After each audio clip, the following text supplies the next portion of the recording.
আমরা দেখব অন্য অপশন ক্লিয়ার। আসলে ক্লিয়ারটি আমাদের সবসময় ডিজেবল, আসলে না। আমরা যখন সিলেক্ট করব তখন আমাদের ব্যাকগ্রাউন্ড লেয়ারটি ট্রান্সপেসি করার জন্য আমরা ক্লিয়ার করতে পারি। যেমন এখানে ক্লিয়ার, আমাদের সিলেক্ট থাকা যে অংশটুকু থাকে এটুকু আমরা ক্লিয়ার করে ফেলতে পারি। এজন্য আমরা ক্লিয়ার অপশনটি বা ইরেজ করতে পারি। এর নিচেই আমাদের রয়েছে এডিটে, আমরা দেখতে পাচ্ছি এরপর রয়েছে চেক স্পেলিং এবং ফাইন্ড অ্যান্ড রিপ্লেস টেক্সট। এটি আমাদের টেক্সট রিলেটেড অপশন। আমরা যদি এখানে টাইপ করি GOGADD,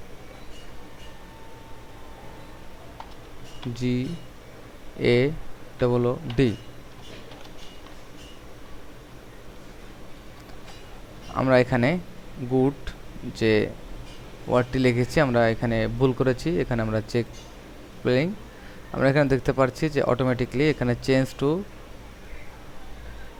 গুড, আমরা এখানে ডান করে দেব। অথবা আমরা এখানে চেক করে এটিকে চেঞ্জ করতে পারবো। তো আমি চেঞ্জ ক্লিক করলে অটোমেটিকলি চেঞ্জ হয়ে যাবে গুড। এরপরে যে অপশনটি রয়েছে ফাইন্ড অ্যান্ড রিপ্লেস টেক্সট। ওকে, আমরা ফাইন্ড এবং রিপ্লেস টেক্সটের ক্ষেত্রে আমরা দেখব যে এখানে আমাদের আছে অলসো নিউ ট্যাব বাটন।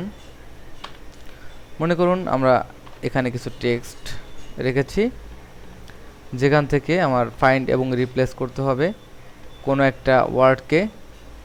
তো আমি এখানে দেখতে পাচ্ছি আইকন। তো আমরা এখানে এডিট ফাইন্ড অ্যান্ড রিপ্লেস, আমরা এখানে টাইপ করব ফাইন্ড আইকন এবং চেঞ্জ টু বাইকন। ফাইন্ড আমরা দেখতে পাচ্ছি আইকন এবং চেঞ্জ আইকনকে আমরা বাইকন বানিয়ে দিলাম। এভাবে আমরা যে কোনো টেক্সটকে ফাইন্ড করে রিপ্লেস করে দিতে পারি এবং ডান, আমরা আইকনকে বাইকন বানিয়ে দিতে পারি।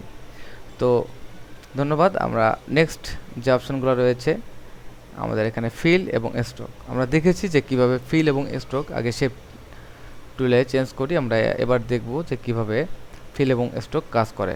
ধন্যবাদ।